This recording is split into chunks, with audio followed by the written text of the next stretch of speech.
Got a 2013 Honda CR-V doing a little bit of suspension work. We are going to replace the front struts.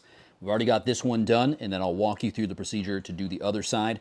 While we are at it, we are going to do our end links, which are tucked right back there, and then we're going to do that bushing for the sway bar right back in there. And the easiest way to do that is have a friend like Ethan who does 80% of the work while you do the videoing. But let me go ahead and walk you through the process. We've got KYB front struts, and then we've got Moog end links, and then Moog bushings for the sway bar. Come over here to the other side, and I'll show you how you're going to do that. So first, go ahead and jack up the car and get it on your jack stands, and then I'll go over the process before I walk you through it step by step. But you've got two big bolts right here holding your strut on, and then you've got to disconnect your brake line here. And by disconnect, I mean just get it off the strut. So there's a little plastic holder there, and then this guy just slides off. It's just sitting in that metal bracket. Over on this side, we got that's our brake line. I guess this is our ABS line over here. Here's our brake line, 12 millimeter. Take this bolt out. You can slide this off. And then one thing to note is that your end link is connected to your strut. If you are going to do new end links, you don't have to worry about disconnecting this guy. But as you can see here with my current strut, this probably explains why my handling has been a little bit wonky. Now, I already did the rear. I made a video for that. The rear was actually a little more challenging than the front. The front wasn't so bad. The hardest part about this job is getting this end link down here off. Spray it with a lot of PB Blaster and wait, because that sucker was on there really tight. You can see here how it's connected. You've got an Allen, I think it's a 9 millimeter Allen right here. You got to put an Allen wrench in there and then get this nut off. There was very, very difficult to get off. We had a lot of trouble with that one over there. This one, we let the PB Blaster sit quite a bit longer, and it wasn't too bad. And then the top of your strut is connected right under here. So we got to pull off a little bit of this gasket here, and I'll walk you through that. And then we've got 5 bolts with 5 nuts. You got to take off the bolts up here, and then you can go ahead and get your strut off. Quick look at the strut from KYB. Looks pretty nice compared to, here's the one I already pulled out. Boot is all broken up. Not great, so I don't know if that was the, most likely the primary reason. My handling was not good. The main thing you can try to rectify with replacing these struts is really poor handling, really floaty handling. And then here's the new Moog bushings for the sway bar. We're going to do front and rear. And then here's that new end link. And we'll walk through how to get that on as well. All right, so first step, we got to locate our 5 bolts. So this little guy, you get a pry tool like this. Hopefully you can avoid breaking all the little plastic snaps. I definitely broke the first one on the other side.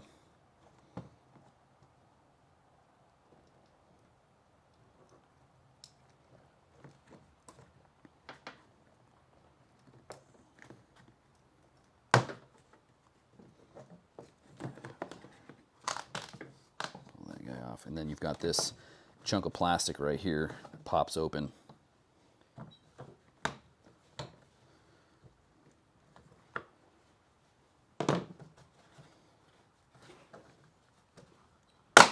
This is a lot of fun to do with one hand. Okay, there we go. Got that off. Take that out before I leave it there so you can see your 5 bolts. The ones that are in the little hole, a little more difficult to work with.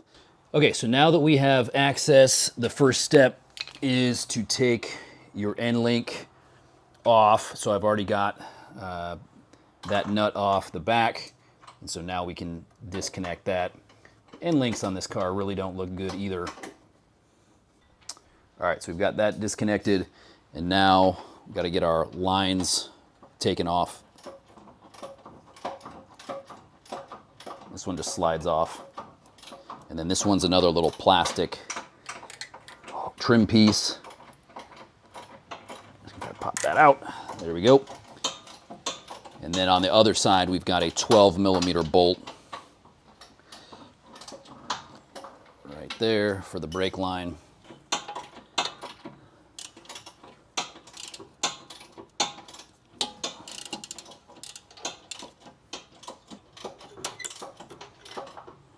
That guy out of the way. And now we can go ahead and loosen our huge bolts.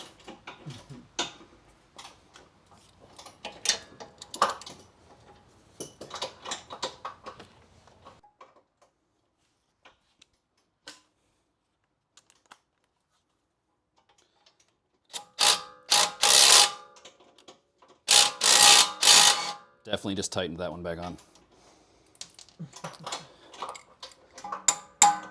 So if you leave your bolt in there after you get the nut off, and then you know this won't fall down. I haven't loosened the top yet either.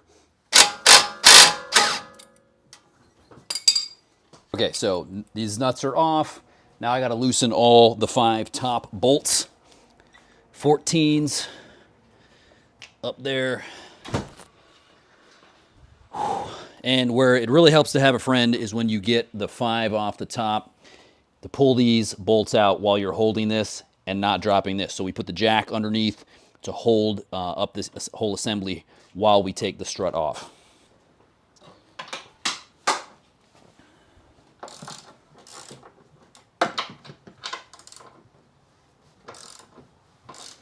Yeah, that one in the back, and the next one, when I loosened it fully on the other side, it pinched up against the top.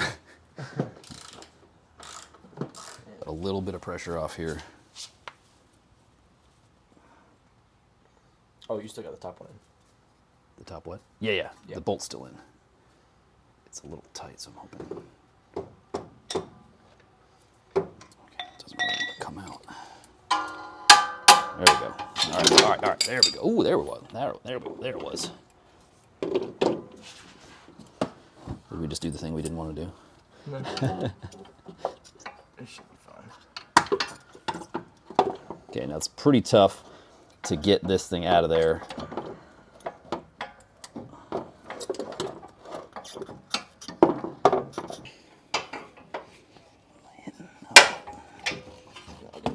There we go. That felt promising. Okay, so you can see how many things down there it's getting caught on. And then this does not look great, all broken up. Okay, so something to note, when you buy your struts, you need to get one for each side. They're not identical. I'll link in the description to the KYBs that I put on there. But you can just match up when you pull this one off. Make sure it looks exactly like the one you're about to put on and put it in on the same orientation. All right, so then you try to feed it in the same way. Now, the nice thing is the end link is not on this, so in theory, this should be a little easier. We're about to find out. As I smack you in the head with a metal. Try to get the top bolts in first. That's how that other dude did it, like that.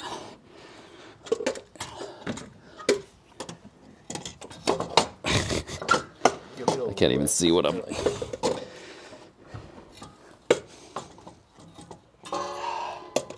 Oh, your nuts are still on here. The what? Your nuts are still on here. Oh my gosh, okay. Reset. Explains so much. Don't forget to take the nuts off the top. Whoops. That makes it a little harder. Gosh.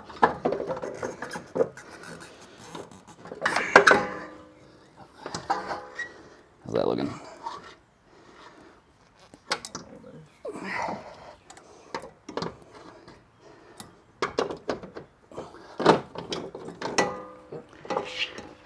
You got him? Lift up more from this side where I'm holding. Which side? Front? Like that? Yeah.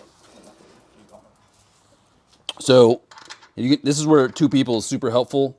One person holds from the bottom. The other person lightly threads the 5 nuts on the top. Not too much there. It's now really just using the jack to line up these bolt holes.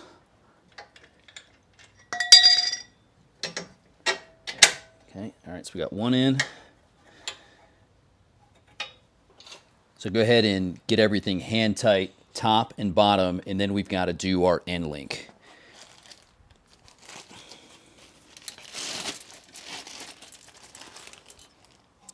Now, one thing to note with your end link is that you've got these grease points, and just to think through, whichever way you orient it, you still want to have access to those grease fittings. This one's easier than the other one because we don't have to use an Allen.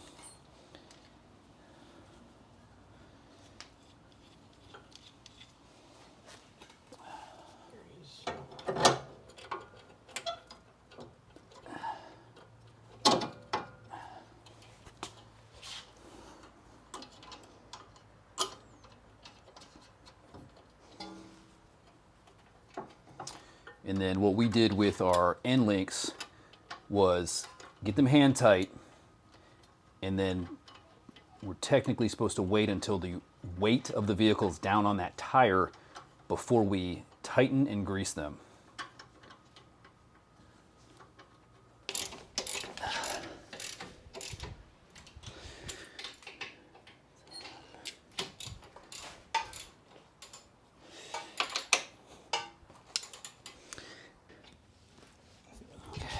All right, so now we got our end links on there and tight. Not tight yet, they're hand tight. And then now we just got to go ahead and take our bushing off, 2 bolts on either side, and then we're going to put the new bushing on and put a little bit of grease both against the metal and against the metal bracket. Probably put too much. That'd be a bad thing. Grease. And then also in this brackets.